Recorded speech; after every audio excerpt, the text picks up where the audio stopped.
5G सेवाओं में पिछड़ने की वजह से वोडाफोन आइडिया के सामने अपने प्रीमियम ग्राहकों को बचाने की चुनौती बढ़ गई है। माना जा रहा है कि अगले 6 से 7 महीने के दौरान कंपनी के कई प्रीमियम ग्राहक दूसरी टेलीकॉम कंपनी में स्विच कर सकते हैं, पोर्ट कर सकते हैं।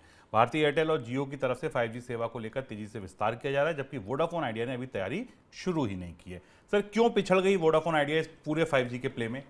वोडाफोन आइडिया कई तरिके की मुश्किलों में है। एक मुश्किल तो ये है कि वोडाफोन आइडिया के पास संसाधन नहीं है। उससे हालांकि सरकार ने जो लाइसेंस फीस पुरानी वसूली की जानी थी उसमें रियायत दी थी और सरकार ने ये कहा था कि हम वोडाफोन आइडिया में इस लाइसेंस फीस के बदले हिस्सेदारी लेंगे, पर उसके बदले वोडाफोन आइडिया से अपने रिवाइवल का एक पूरा प्लान मांगा गया था, जो अभी तक सरकार और वोडाफोन आइडिया के बीच कहीं उलझा हुआ है, सामने नहीं आया।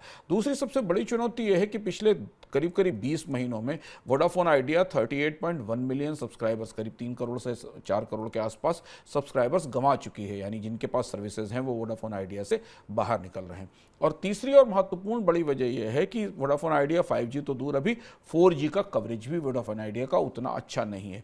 यानी अगर आप बाकी प्रतिस्पर्धी कंपनियों की तरफ से देखें, एयरटेल और जियो के दौर से, तो वोडाफोन आइडिया लगभग एक पीढ़ी पीछे है भारत के पूरे मोबाइल बाजार में, अगर पूरे भारत में उसकी सर्विस के तौर पर देखा जाए। और इसलिए बाजार के विशेषज्ञ भी ये मान रहे हैं और बाकी टेलीकॉम विशेषज्ञ भी मान रहे हैं कि कंपनी का एवरेज रेवेन्यू पर यूजर, जो कि किसी टेलीकॉम कंपनी के फायदे का या मुनाफे का, रेवेन्यू का सबसे बुनियादी पैमाना होता है, उसमें कोई बढ़ोतरी नहीं हुई है। बावजूद इसके शुभम की वोडाफोन आइडिया ने अपने टैरिफ यानी मोबाइल की दरें भी बढ़ाई हैं, इसके बाद भी कंपनी का राजस्व नहीं बढ़ रहा है। और अगर कंपनी के पास राजस्व नहीं है, उसके पास भारी कर्ज है और सरकार से मिलने वाली इक्विटी की मदद भी उसे नहीं मिल पा रही है, तो उसे 5G का नेटवर्क बनाने में और उसे सेवाएं को देने में दिक्कत होगी। और इसलिए ये वजह है कि बहुत सारे प्रीमियम सब्सक्राइबर जो 5G सर्विसेज का इस्तेमाल करना चाहेंगे, वोडाफोन का नेटवर्क छोड़कर दूसरी जगह जा सकते हैं।